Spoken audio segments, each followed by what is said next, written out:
So first off today is going to be Dr. David Maslach, and he's going to be talking about his solution for his platform for non-rejectable papers and grants, as well as what it was that drove him to get to that point, and the challenges that people and adversity that people face in trying to get their papers published and reviewed. And I am going to turn it over to Dr. David.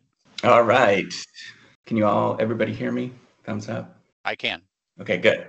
All right. So I'm David Maslach. I'm an associate professor of innovation at Florida State University. And I did my PhD. I have an undergrad in chemical engineering at the University of Waterloo. Then I did my PhD at the Ivey Business School, all in Canada. I'm Canadian. And during this process, I was really struggled with writing. It was a really difficult thing for me to learn how to write. And later on in life, I found out that I had ADHD and struggled with writing throughout the process. And it was always really striking when I was doing research that if you didn't have good mentors throughout the process, that a lot of people would be lost. And, even if you do have good mentors, you often get lost within the research process. And one day when I was driving home from Disney with my kids, I have two small kids. We live in Tallahassee, and I was driving along from Disney, and I had this inspiration that why isn't it that we don't have more help with the research process? What is going on there? So I actually went back to my department chair and I said, I need some help with writing. And it turned out, state institution. I love my state. By the way, I'm not representing my Florida State University. I'm representing reciprocity. But I love my state institution, but they just didn't have the funds to help me with some of the writing. And so I thought, as somebody that teaches innovation and entrepreneurship, why don't I do that? And so I mulled on it and started thinking about this. What would it look like to create a platform to help us write and to do research and to do all of the things that we need to do? Why isn't there something like that? The quintessential thing, if you just type in PhDs on the internet and you start looking, or PhD funny, every single joke is about this sort of misery or depression or whatever that PhDs go through.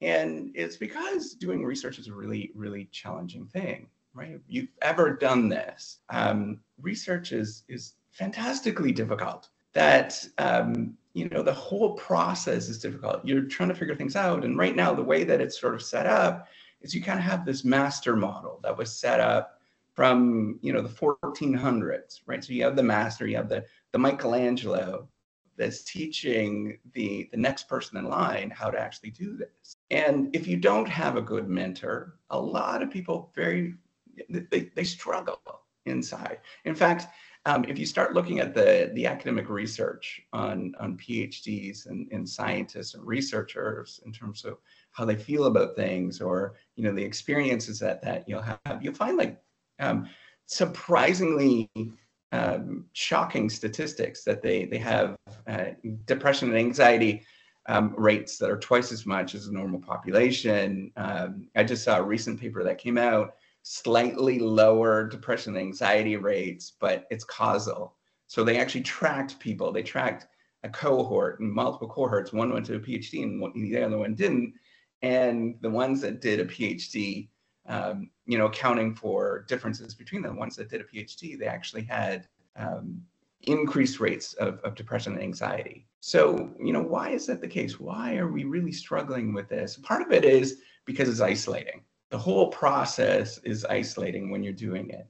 And it's also demotivating because there's often, despite the fact that people talk about feedback, the feedback happens not very often, right? If you're actually sitting there and you're spending most of your time in front of your screen and you're getting feedback every month, maybe if you're lucky, you're getting every couple of weeks. You're also getting, feedback almost always is negative. Why didn't you do this? This is a problem here. This should be clarified.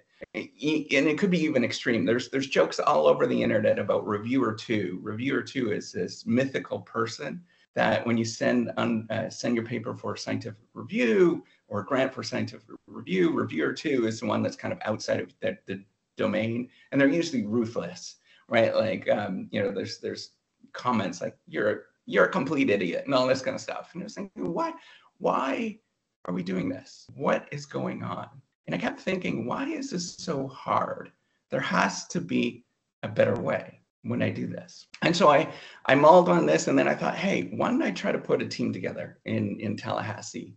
That did not work. I tried to get a team together, it fell apart. And so what I ended up having to do is I got a contract developer in the Ukraine, and that fell apart. So then I found another contract developer in India, and my wife and I have been personally funding 100% myself and her. We're funding this platform where we're trying to provide the end goal is to imagine a platform where it will walk you through, and the end goal is a non-rejectable research paper or a non-rejectable grant, that it will take anybody at any skill level. So imagine somebody at grade 9, and they will get feedback along the way, coaching along the way. And it could be machine-based coaching, right, which we've built in. It could be human-based coaching, which we've also built in. And until we get to the point where we actually have a really good scientific product. And it doesn't allow you to proceed until you do all of these different steps. And so you're building this scientific research article as you go, and you're getting a lot of positive feedback along the way. And so that was the birth of the Reciprocity project. And before you asked, the Reciprocity was taken. So I put in 3, and then that was not taken as a domain. And so that's why we have the 3 in there. So the way that David, yes. Really quick, you don't have slides up. I don't know if you wanted your slides up. Oh, I am so sorry. Why didn't that happen? Let me see. I wasn't sure because you're an animated talker, so I didn't know if you wanted them up or not. Yeah, I do have slides. Did that work? Yes. Oh, thank you. So in case, we'll go back. Beginning, Disney, the slide about why things are really, really difficult. And then this is where we are with the Reciprocity platform. And the goal is to figure out how to create a platform where the end goal is a non-rejectable research paper or grant. And what would that look like if anybody at any skill level could be coached and developed along the way to get this non-rejectable research paper and grant, right? So the way that I'm doing this is viewing the whole research process in the normal way that we view the research process as a sort of master apprentice approach, and revolutionizing it and make it into an engineering problem where we're simply solving. I want to stop you there for a second, David. Sorry. Okay. I'm going to do this to you. I apologize. I love it. Yeah. At what point should a researcher engage reciprocity? I mean, obviously, during the research, you're not writing the paper. At the end is when you start, or towards the end is when you start writing the paper. But would it be more beneficial if they engaged early on in the research process? So with the type of research that I'm used to, writing the paper is the sort of challenging part, or writing the grant is the challenging part, where you're coming up with the idea, you're thinking about it, and you're trying to iterating to the point where you actually have something that's actually clear, right? So the process might begin with a research question, right? Or looking at a particular domain, you're sort of looking through all of this data, but there's already a lot of sort of library type things out there, like Google Scholar, for example. You can go and search for things. But if you're new to this area and you're new to research, you don't know where to begin, right? Anybody that has had, that has worked in research, will tell you they feel completely lost and it's completely uncertain and ambiguous. You don't know where to begin. You always feel like you're making mistakes a lot. That's the way that it kind of feels. And so the idea is, how do we turn the sort of raw idea or the belief that you could do something to this end product? And the reason why I actually have this screen up here is I worked as a chemical engineer, and we designed software. Some of you might know, because some of you are in this industry. Aspen Tech, many years, developed this software that was for processing chemicals, right? So you had this raw product at the beginning. So imagine bitumen in an oil sand someplace. It's a raw product that's like tar sands, that's what people call it. And then at the end, by the time you go through all this sort of refining process, that you have this amazing chemical at the end that it's been synthesized and it's a good product, right? So the idea is to imagine that kind of way, beginning of this sort of raw, nobody knows what they're doing with this idea, and sort of walking people through slowly, using their own ideas to get to the point where they actually have something that's pretty decent. And now, when I recognize non-rejectable is not possible. Right. In an ideal world, that would be possible. But the idea is to get it so it's so good that it meets a lot of the quality control checks a lot of people have. And maybe eventually a journal will take this and run with it. And they'll say, hey, it's been processed through the reciprocity platform to the point that it's actually pretty decent. And maybe we can accept it as is, because we know it sort of met all of these different steps along the way. Does that make sense? All right, I'll take this silence as it is, right? So what does that actually look like, or what have we actually built into this platform? So I have models that people have used before, and it's all based in the sharing economy. That's how I was actually framing this initially. And that the sharing economy is this idea where we bring these people together and we match people together on a platform. It's called a multi-sided platform. And we match people together, and then they perform a particular task where they accomplish something. So you have the writers and the editors, right? That's the input. The editors could be anybody. Part of the reason why I want to have it open is because there's this thing called citizen science. When I was in high school, and even when I went into graduate school, my mom would actually proofread some of my work, right? And she didn't finish high school, but it was just another pair of eyes that can actually go through and read and go through and say, hey, maybe that there's an issue that's here, right? So I'm viewing this very much as not only this sort of collaborative thing between people that want to volunteer and participate. I don't know who those users are. Likely the people that are interested in science and writing and things like that. But at the same time, have these tools that we have available, like AI. We have seen AI, explode in the last few years, but I've been working on this since 2015. And so we've implemented some of these things and put it into the platform. Using APIs, for example, building on OpenAI's system that they have to build in, and to have graphical. We actually have a couple of screens or views where you have graphical representation of the ideas in your particular papers, and then you can identify ones that sort of cluster together, don't cluster together. And the reason why we actually called it reciprocity in the beginning is the model in science is all based on reciprocity. People don't understand this until you're in it. There is a lot of reciprocity that actually happens. And so you do good onto somebody else. So in return, somebody someplace else, it's called generalized reciprocity, will do good onto you.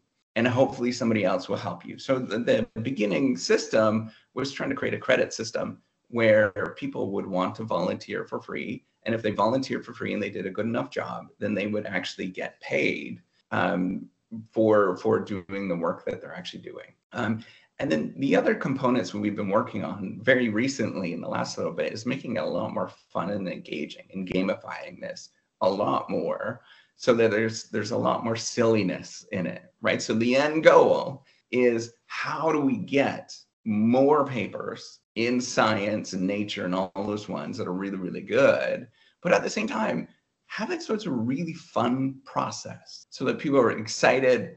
Scientists and researchers and PhDs around the world, they want to jump on this and actually want to get engaged, and they want to participate and have fun. Because the reason why, I know that this is a significant issue.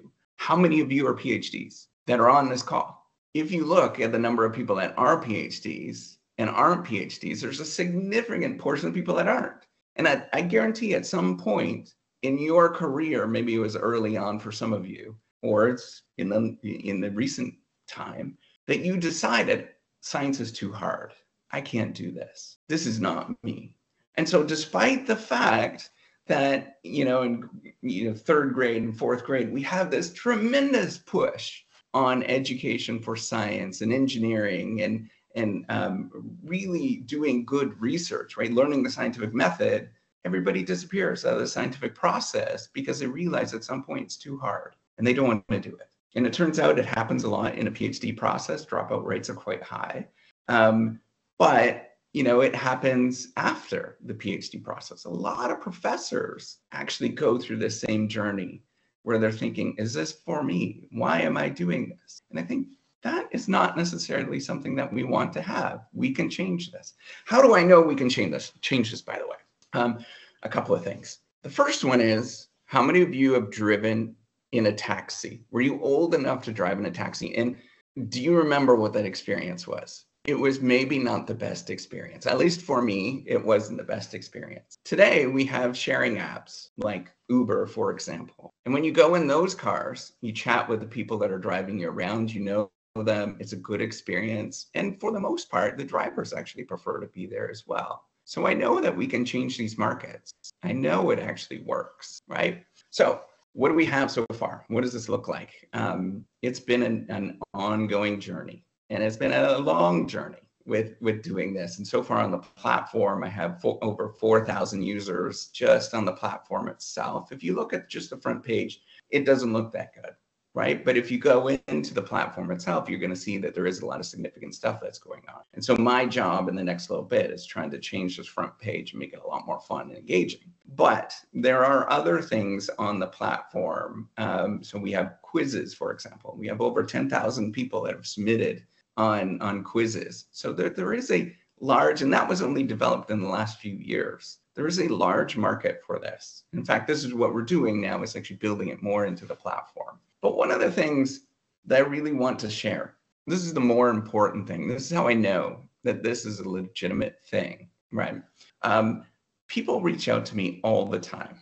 I just went to our large international scientific conference. There's 15,000 people that show up of scholars for management and innovation, entrepreneurship. And I could not walk across the hotel without somebody coming up to me, either thanking me or in tears, that they were so thankful that somebody was actually doing this. And it's very moving when somebody comes up and tells you that. I'm going to tell you, I'm kind of skipping ahead. I do have, I have some quotes of people that have told me that just in the last little bit. These are quotes that are on both my YouTube channel, I'll get to that in a minute, and on LinkedIn and various different platforms. And here's some quotes I want you just to really think about. And this is how I know this is legitimate. I can't quite figure out the platform just yet in terms of figuring out how to make this work fluidly, and that's why I need your help. But I know that this is a legitimate demand for this. Your messages and putting your experiences out have really helped me. Thanks, brother. Your posts are great to read and so encouraging. I completely resonate with your idea of happiness and breaking barriers, especially in academia. I have been isolated for 3 years now. I felt that no one could understand what I was going through. I felt like I didn't belong in academia. I graduated, but I felt like I didn't deserve it. So many words for those who are struggling like I did. Don't give up. Sending you a big hug. I know that there's other people that are just like myself going through these experiences, from very, very junior scientists to very, very senior folks, where they come up to me and give me a big hug. So building the Reciprocity platform, it has been a journey. And there has been a lot that's gone on, and it's not just a technical exercise. I got these contract developers, I put it on the internet and to build this platform. And then I thought everybody would be so excited. This is back in 2016, 2017, I think is when it actually went live. I thought people were getting so excited when I put this platform on. They're going to cheer me on. They're going to say, yes, go. But what I realized when I put it on the internet, nothing happened. There's crickets. You know, the age-old story that there was crickets, right? And it was embarrassing as all get out. I spent so much money on this thing and nobody paid attention to it. And so a friend of mine that was in the tech industry said, well, why don't you do some YouTube videos? Why don't you go onto YouTube? And so I started doing some YouTube videos. At first, they were very dry. I was very shy. You can look at them. And over time, I started doing more and more of these. And I began to resonate and look to see at what people were paying attention to. And it was all about these stories about how we struggle in academia and how we struggle within the PhD process, how we struggle in research and development. And we really don't know what we're doing. And as I've done this, I've had tremendous growth, and I've been blessed to be part of this, to have people turn to me in the middle of the night. The way that I look at it now is that at 3 o'clock in the morning, you get up in the middle of the night, and I just had a video like this, by the way. You can look on the YouTube channel, you can see me. Yeah, but you get up at 3 o'clock in the morning and you wonder, why is this happening to me? What's going on? And hopefully you'll see my smiling face on the other side that's going to say, hey, you know what? You're going to be okay. This is what's going on. The world's complicated. You're going to be okay. And as I've done this, I've started branching off into different areas. In fact, my YouTube channel is far bigger now than my own university's YouTube channel and many universities' YouTube channel. But also I've been on many different platforms to get the word out. Now, where I am struggling, I'm starting to build this community, and there's millions and hundreds of thousands of people that have seen me at this moment. I'm struggling with a couple of things on this platform, and this is where I can turn to you for your help. We're building in gamification, a lot more gamification into it, but it's not yet there. I am doing this myself with contract developers. I need to build a team. I need to get people together, and I need to figure out how to address this problem on a much larger scale. It's not just me that's going through this, and it's not just my followers that are going through this as well. A lot of people go through this in all parts of the scientific community, where they're struggling to figure out how to put this stuff together and they don't know what to do. But we can change this. We can change it with things like gamification. You can see what we're developing right here, where you build your research question along the way, and then you get rewarded based on where you actually fit within the research question. You do other things to make it so it's fun and exciting and people want to get up and enjoy the process. And if anybody that has done innovation or that has done science will completely understand this mystery that we go through in terms of searching for the thing that we're trying to find. I know that there is a market demand. My wife and I have been funding this, and my wife,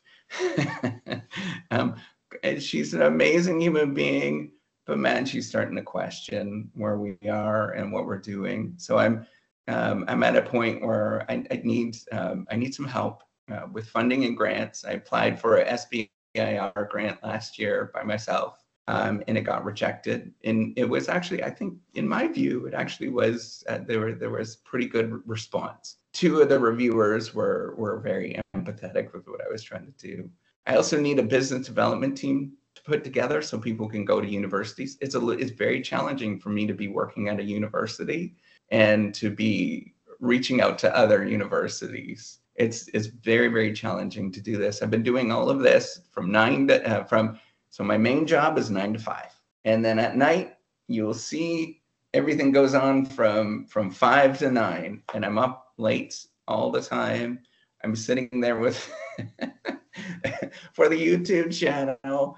I'm sitting there laying beside my son, trying to go to sleep, trying to get him to go to sleep because I've got a 12-year-old, and I'm trying to post these YouTube channels, YouTube videos, trying to do my best. And I need help at this moment. I need help with design.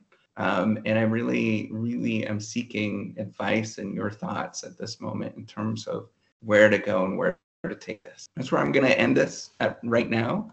I especially thank all of you for listening and paying attention. I know that this is a dry topic, but it's an unaddressed topic. And for me, it's a weird experience. I'm going to tell you that experience to walk around at a international conference now and have people come up to me crying. There's something going on here, and I need your help. That's it. All right. Thank you, David. I think it was very informative. So I'm going to pick on a couple people. If does anybody want to chime in at this point before I start picking on you? Okay, Dan Ablo, I invited you specifically to this. Could you unmute and discuss your thoughts? Dan, are you there? I'm not hearing from Dan. All right, Jeremy Tootin. So let's see. Did I manage to unmute? You're unmuted. Oh, good. You earlier in the presentation, you asked for a show of hands of PhDs, and I popped mine up briefly. So yes, I work at a national lab, and we have our own internal application process that you have to get through before you can even get the facility to agree to put your application out. And I'm wondering how much your process could be sub-focused to groups that have application processes like that. And if in a presentation like this, you have examples of some of the iterative process, some of the, this is what we started with, this is how this person was helped, this is how they improved. Yeah, I think that would be fantastic if that was kind of, that was the model, was looking at this sort of learning process. So by the way, I should tell you what I do. I study learning, and I study learning from feedback, and I study learning from failure.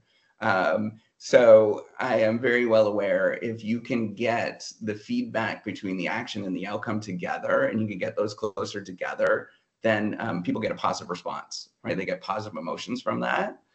So having something where there is having it where people are sort of wandering through and getting to the end on in a laboratory, that would be very, very helpful, I think. I'm not sure if it would completely replace your process, because if you look at a lot of the procedural stuff that's done right now, most of that stuff kind of assumes that you have all of your ideas together, right? It assumes that you know what you're doing, and then you get that negative feedback back, right, from your reviewers, whether it's an IRB review or whether it is from a grant. It's always negative feedback, right?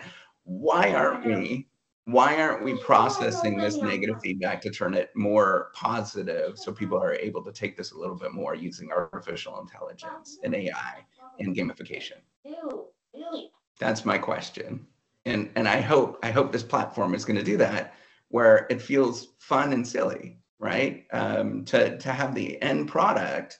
The end product is really hardcore science, but it's fun and silly throughout it, where a lot of people want to participate on it, right? So that's how you might want to think about it to get to that end product. How do we encourage people to stay in science once they're in a master's program, right? The normal way that we incentivize people is we say, well, you know what, if you stay in this long enough and you grind it through, then you become the PI, and then you're going to be the lead PI, and then you're going to have all this fanfare and all this kind of stuff. So people are motivated for that reward at the end. But then there's all of this sort of gnashing of teeth that goes on in the scientific process. That's right now, it's a joke, right? We sort of laugh about it, that it was so tough, but why don't we change this? I've seen the gamification of programming, where there are programming languages that make it very approachable for children to learn programming. MIT's got one, I can't remember the name of it.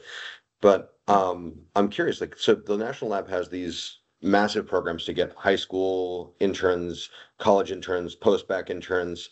And I'm curious if you've thought of connecting, not just from the researcher side, but from the institution side down, and seeing about linking in with universities or linking in with national labs or other facilities to push this as their process instead of more approaching the researchers. I would absolutely love that. The reason why I haven't done that, it's me, and it's very hard to find, a development team. So if there's other people on this call that are interested in pushing this out as an entrepreneurial venture, I'm here. And that's the challenging thing, is when you're, I'm in a small town. I'm not in New York. I'm in a small little town, and despite the fact that there's lots of innovation that's happening here, it's still a small little town. Finding people to do this is challenging. So thank you for raising that. I'm all ears if you've got solutions or ideas. Yes, that's one of the things we're hoping to help accomplish here is, and I've already made some notes. I've got at least 3 people to put you in touch with, and they may not. One of them that I think you'd be interested in talking to presented on the forum. So if you get the opportunity, David, if you look at at Cope Notes, the presentation that they did on YouTube. And what that is that's basically a mental health support app. And it's incredible what they've done. And I can see how how this would relate to you. Yeah, there would be overlaps, right? Right. And Yeah. My other question too is part of the frustration is that would be credentialism and meritocracy. How do you address those? Because I Yeah, mean, I mean, that is, I yeah, worked at the Naval absolutely. Research Lab, and and if your H score wasn't high enough, you just got shuffled to the bottom of the deck. Yeah, absolutely. That's where, I'm a very much a realist. There is the sociology of science is a real topic. People study this, and it's hardcore science. It's getting published in Nature and Science all the time now, where they're actually analyzing and they see that there's these status effects. So I know that, there's more to this, but at the same time, if you were one of these hardcore scientists that played the status game, wouldn't you tell your student to go say, hey, you know what, this is garbage what you've written right now. Why don't you use the reciprocity platform? See if you can get it to it's a little bit more workable, and then come talk to me with this workable product. Hey, Okay. Eugene. Hey, This is how you doing? Sunil Dixit. This is Dr. Yes. Dixit. So I was just wondering, does the gentleman have his app on GitHub? So we're actually using Bitbucket right now. It's private at this moment, so we haven't made So it there's some any. IP issues. So it's being developed privately at this moment. So if there was people, if we wanted to change the model, I wouldn't be upset with changing it to make it more open source. But that would probably, we would have to, when I began doing this, I was thinking of, hey, why don't we have open source APIs and things like that, build that out. But we just, to be honest, I don't have the bandwidth and the resources to get there right now. We have a small development team, and I just can't afford to really push this out in all these different domains. So, well, I mean, you'd get the entire world looking at your application. Yeah, and I would love that. That's the thing. It's really the issue of bandwidth at this moment. Okay. So I went through some of the things that you talked about when I did my graduate degree. Took me, and it was in particle and nuclear physics. So getting beam time was really very difficult at times to be able to do your PhD experiment. Mhm. And you actually had to have a very good experiment to be able to do something and get beam time. So those are some things that you probably need to look at what's been published, what is the technical need for your idea, and I mean, if it's already out there and there's variations of the same thing, then there really isn't very much need for it, right? You mean in terms of sharpening the idea? The thing is, I don't know of any product that is very similar to this, right? There is a new one that's out that I've seen that they're sort of looking at and mapping Google Scholar, for example, to present that information in a kind of a library type way to get, access to the information. But there's not a lot where people are being walked through.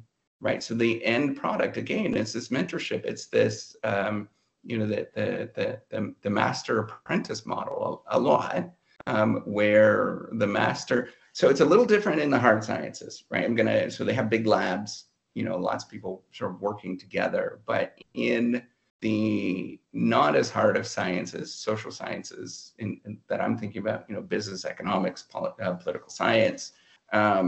Which is a big domain, right? There's a lot of people that are in those domains, that there isn't this sort of walking through process.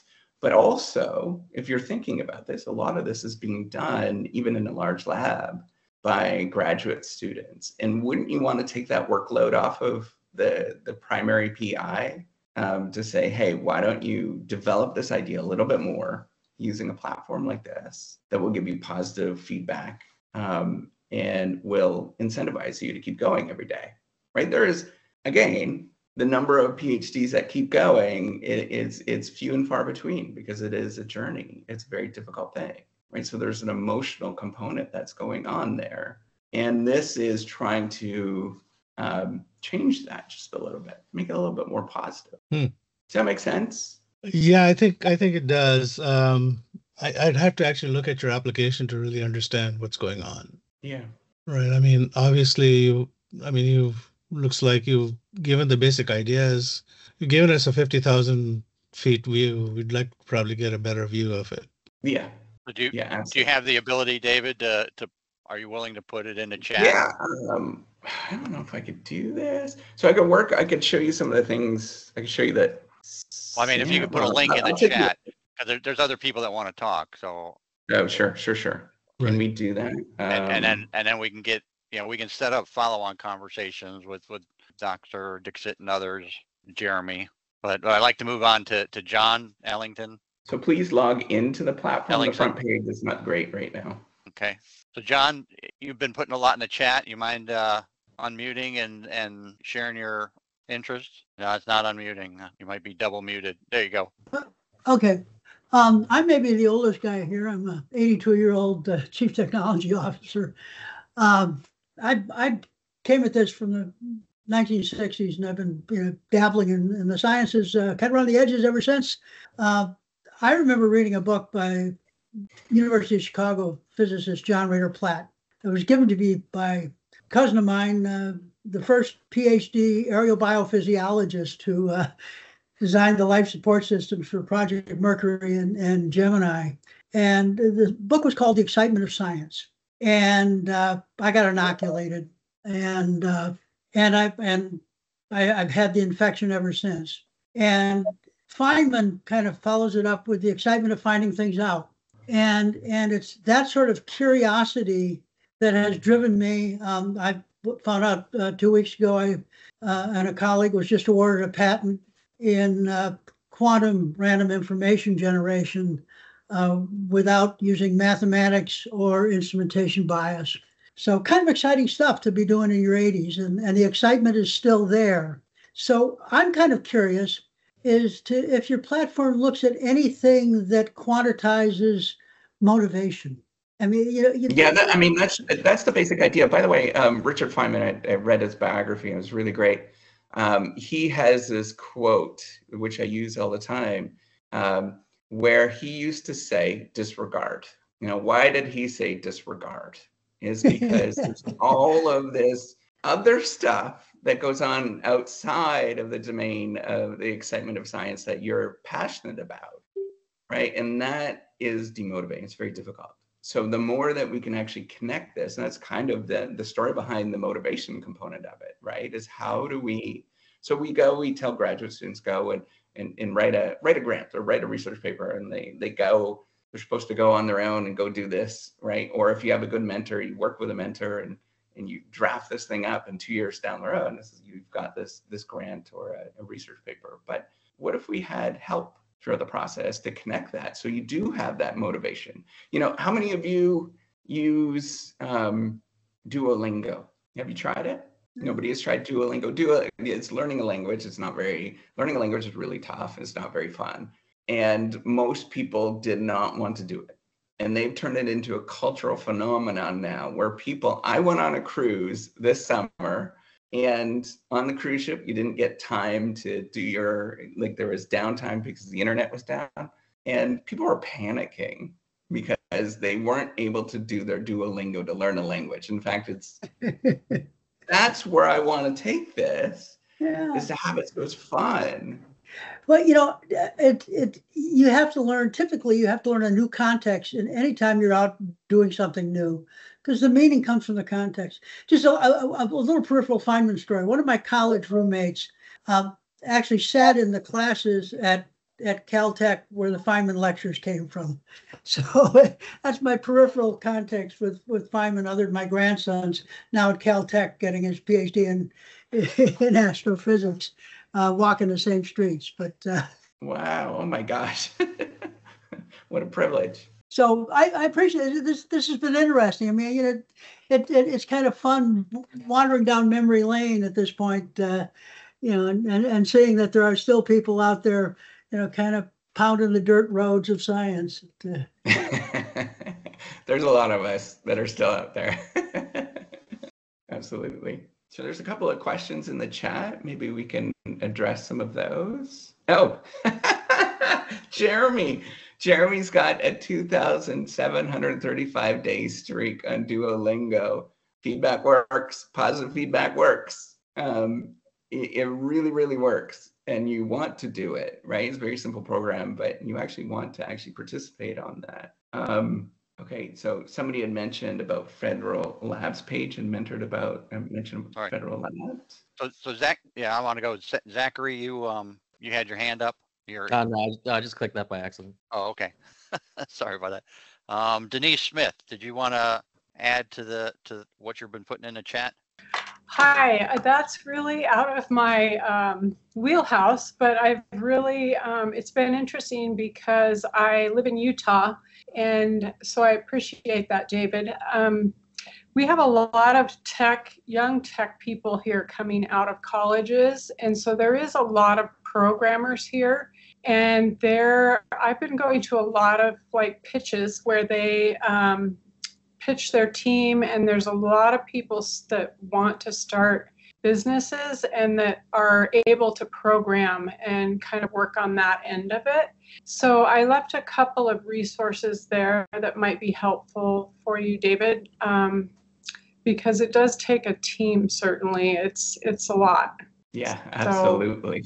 So, absolutely. Yeah, I would say maybe get on some of those sites, and as well as LinkedIn. I mean, you could kind of search like that. I've seen quite a few come out of Utah that are willing to be a part of a team, and that is their specialty, kind of programming, sort of what your needs are for that.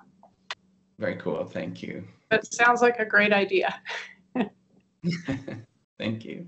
Yeah, and also David, so there's people that I'm working with. I mean, obviously Paige chimed in, and that would be a great opportunity to get tied in with the federal labs, and I think that was one of the things that Jeremy might have been trying to refer to is to implement or to make your system available to people that work at these labs and other universities as well. I mean, I could see, places like GTRI and, Southern Methodist and MIT, and where this would have major applications. Yeah, so the challenging thing that I would need to get to have funding up first before being able to customize any of the stuff to specific institutions. I just don't have the funds. So if anybody's out there that would help subsidize or know where funding can be found, I'm all ears at this moment. Okay, yeah, I can put you in touch, because this might be a good project for National Science Foundation, and I can put you in touch with people that can get you into NSF. Yeah, that would be fantastic if you know of people. Yeah, and there are some VCs, angel investors that we're tied into that I can pass this on to. Cool. Yeah, I would deeply appreciate that. At this moment, it's I'm having a lot of conversations with my wife about what are we doing here? Yeah. No, and that's why I wanted to get you on here, because I what we're trying to accomplish is similar, just in different worlds, and I hope that we can find some way that we can help each other out and work together to grow each other's platforms. Is there any other questions or thoughts? I'm not seeing anything. All right. So thanks, everybody.